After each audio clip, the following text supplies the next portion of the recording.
आज मैं आपको बताऊंगा कि पौधों की गुड़ाई कैसे की जाती है और क्यों पौधों की गुड़ाई ज़रूरी है।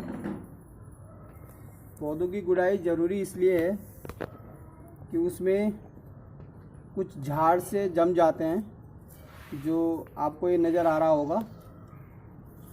ये झाड़ को ख़त्म करना बहुत ज़्यादा ज़रूरी है, नहीं तो ये जितने भी हम इसमें खाद या पोषण डालते हैं तो वो ये सब ले लेते हैं, इसलिए ज़्यादा ज़रूरी है। और अगर जैसे इस तरह का झाड़ है, ये देखो, ये अपने आप ही उग जाता है, जंगली झाड़ होता है ये कहीं ना कहीं पौधों की ग्रोथ में नुकसान करता है। तो ये हमारा गुड़हल का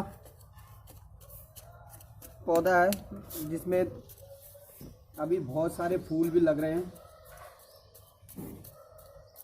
तो इसलिए पौधों की गुड़ाई बहुत ज़्यादा ज़रूरी हो जाता है। ये देखो, इस तरह के देखो, कुछ इसमें से जो इसके रूट्स होते हैं, जड़ वैसी वाली जड़ होती है, ये भी कुछ निकली हुई होती है, तो इनको भी निकालना बहुत ज़्यादा ज़रूरी है, क्योंकि जो इसकी मेन जड़ है वो नीचे है। तो ये भी कहीं ना कहीं इसकी पोषक तत्वों को खींच लेते हैं, जिसमें पौधे की ग्रोथ होने में नुकसानदेह करता है। ये देखो, इसकी कुछ रूट्स हैं, जो जड़ें हैं ऊपर से वैसी हैं, ये झाड़ से बनी हुई है, कहीं ना कहीं ये पोषक तत्व को खींच लेता है। इसको निकालना बहुत ज़्यादा ज़रूरी है। और आपको किस टाइम इसकी गुड़ाई करनी है, जब गीला हो उस टाइम नहीं करनी है, क्योंकि फिर गुड़ाई करोगे तो उसमें झाड़ जो है फिर दोबारा से जम जाएगी।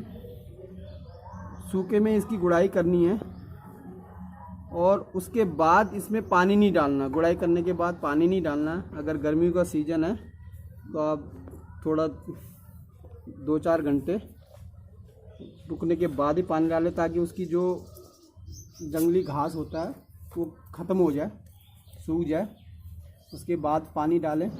या सर्दियों का टाइम है तो सर्दियों के टाइम में आप पूरे दिन भर भी रुक सकते हैं। तो ये देखो, नुकीली चीज़ से हमने इसकी गुड़ाई करनी है, ताकि जो इसकी मेन जड़ है इस पर नुकसान ना हो और पौधा आपका अच्छी तरह से ग्रोथ करे, जैसे आप देख रहे होंगे। क्योंकि हम इसकी बार बार गुड़ाई करते रहते हैं, तो इसमें बहुत अच्छे फूल खिले हुए हैं।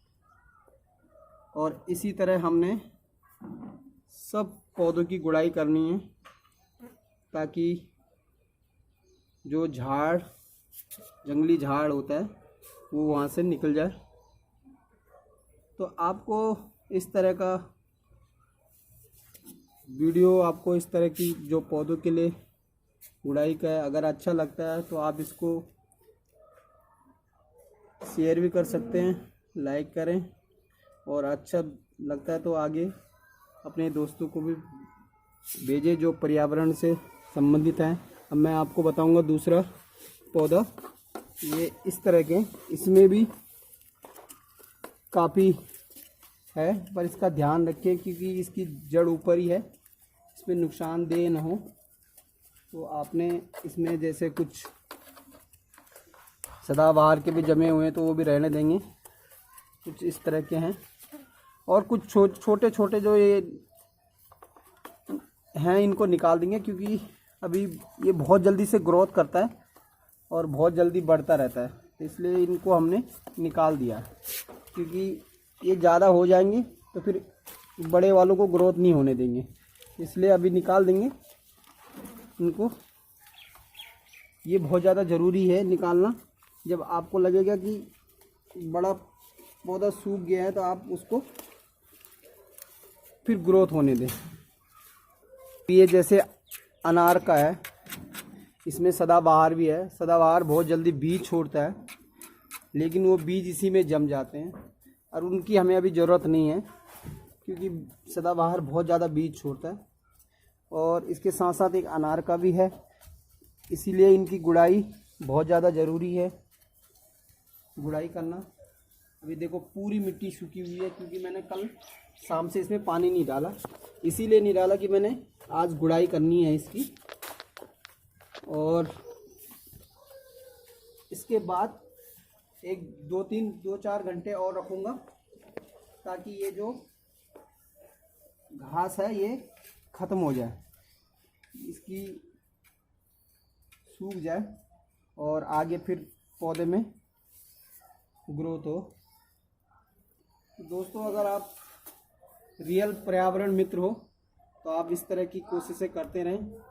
और अगर मेरा वीडियो आपको अच्छा लगता है तो आप लाइक कर सकते हैं, इसको शेयर कर सकते हैं और आगे अपने दोस्तों को